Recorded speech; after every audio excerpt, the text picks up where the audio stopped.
First up, let's take a website query. Now, Amol Pawar has written in. He says he wants to take a home loan of 25 lakh rupees. He's received sanctions from Indiabulls Finance and Axis Bank.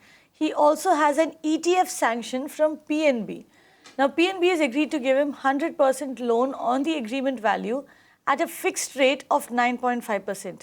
Axis Bank, on the other hand, has agreed to give him 90% loan amount at a floating rate of 9.45%. Now, should he choose PNB or Axis Bank? Also, what is ETF approval? That's a question that I have for you. That's a very good question, Kavita. Quite honestly, I would not know what ETF would mean, because chances are that it could also be related to specific to that bank. I don't know. We have heard usually of an in-principle sanction letter or something like that. Amol, I think you are spoiled for choices here. You have so many sanctions.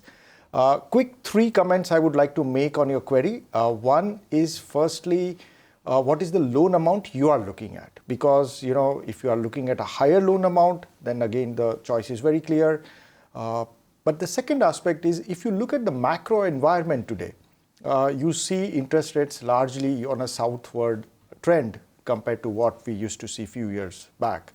In that scenario, would you really like to lock in a fixed interest rate? That's something which you may really want to consider. Third thing, I think, which is more important, is how about the prepayment penalty charges when you want to make prepayment in case you choose to go with a fixed rate of interest.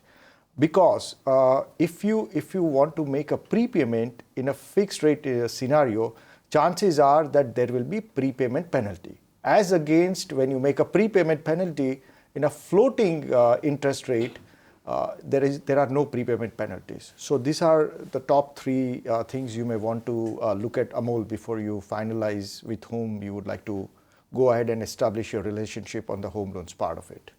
Also, Harshil, now there is one bank that is giving him 100% loan. The other bank is giving him 90%.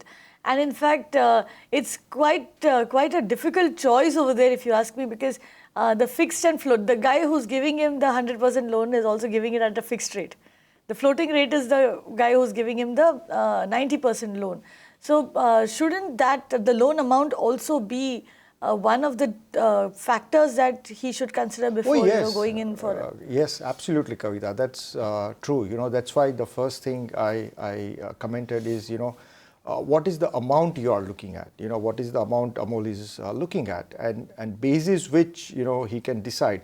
But then if he decides that he wants to go ahead with a higher loan amount and then a fixed rate of interest, then these are the parts which also need to take care in case of a prepayment.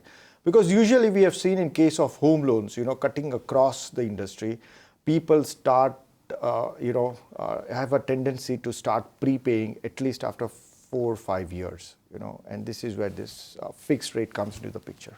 Right. So very, very important thing that you need to remember, Amol, that if you do go for a fixed rate loan, your interest rate will stay constant. However, if you choose to prepay that loan, you will have to, give a prepayment fee as well. However, a floating rate loan, and that too in a scenario which, like Harshil just pointed out to you, where interest rates are expected to soften further, chances are your loan might just get cheaper as with time it might just go down. And what we're showing you right now are the interest rates that leading banks and HFCs are charging currently for home loans.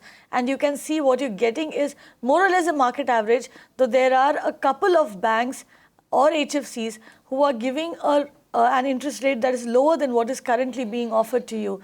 So, look at that and take your pointers from there and base your decision on whatever we've told you. You can watch live TV on our website mbnow.in. To stay updated with all our programming, hit the subscribe button on our YouTube channel by logging on to youtube.com/magicbricksnow.